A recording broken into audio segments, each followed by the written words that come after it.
So, ayan guys, yung ating pinaka-favorite na ulam, ang ampalaya. Bakit binabat sa tubig ate? Bawang na. Buti lang.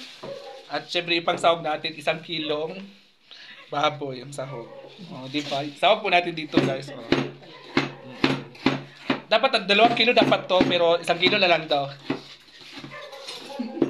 Lagyan mo dito. Ito siniwa po ni ate. Lahat, paano gamitin ito?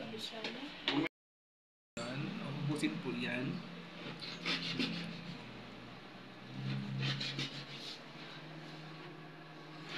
Ano naman isama yung... So yung ating ampalayang baboy. Baboy. Ampalaya na ang ingredients ay baboy. Ang sahog ay baboy. Ayan po. Yung ano na po niya ate. Pinipiga.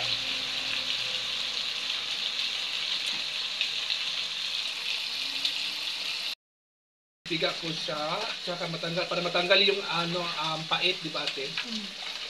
Para matanggal yung pait, yan po, ganyan po ang tanggal pa. Tsaka yung tubig niya ay May asin to. na talaga. May asin yan.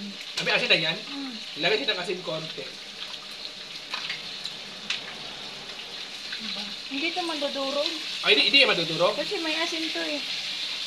Hindi naman daw yan madudurog guys, kaya kasi may ano yan. Diba?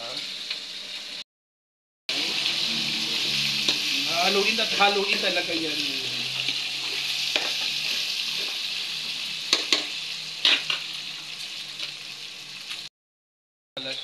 Ipigain talaga siya.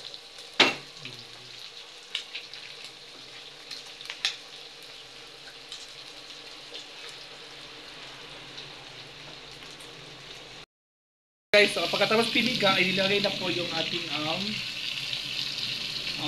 ampalaya. Sa Bisaya, ano ang tawag din sa'yo? Ampalaya. Palaya. Bisaya? Sa amin, marigoso. Sa Bicol, marigoso. Bacolod, saka sa ano, tawag din Marguso eh. Margoso na inyo.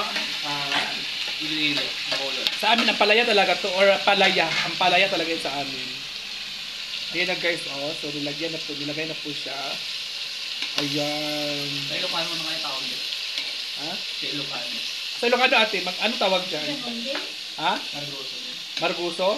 Palaya din. Ampalaya din pala sa sa Bacolod. Di ba guys? Ang sarap, di ba? Yan po yung ating, yan talaga yung paborito kong ulam, yung ampalaya.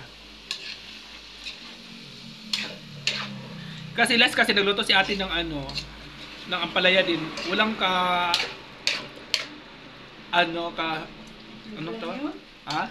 Itlog lang yung mas masarap na may gata. Yun man, mas masarap yung Masarap gata. tinapa. Ang sarap. Siling malalaki na green. So, lagyan na lang siya ng magic sarap. Ginisa. Ginisa mix pala yan. So, kumukulo na po siya. Kasi nagtutubig kasi siya. Di ba? Ang sarap.